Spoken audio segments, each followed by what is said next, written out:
You know what finally pushed me to look at Buffer? It wasn't because someone said it was the best social media scheduler. I've heard that about almost every scheduling tool at this point. It was because I got tired of opening 5 different apps just to publish one day's worth of content. If you've ever uploaded a YouTube short, then jumped over to Instagram, then LinkedIn, then X, you probably know exactly what I'm talking about. After a while, it starts feeling like you're managing platforms instead of creating content. So I opened Buffer with one question in my head: can this actually simplify my day? Or is it just another dashboard I'll stop using next week? Because that's happened to me before.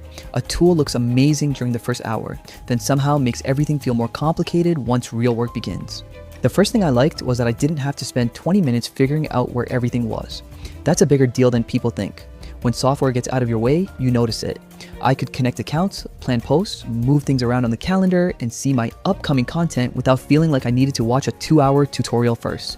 But here's something I kept thinking about while using it. Buffer didn't magically make me a better content creator.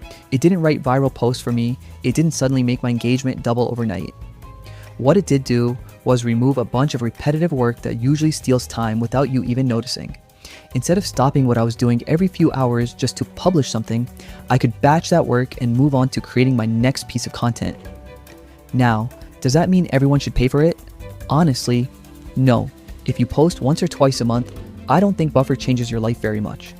Opening your social media app and publishing manually probably takes less time than setting up another subscription.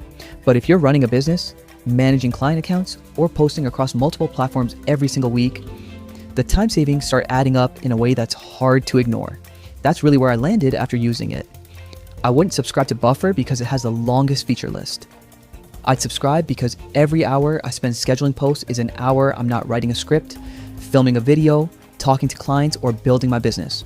For me, that's the real value, not the software itself, but the time it gives back. So let me ask you something. What's the part of social media that drains your time the most? Writing captions, scheduling posts, checking analytics, or just trying to stay consistent? Drop your answer in the comments because I have a feeling most creators are fighting the same problem in different ways.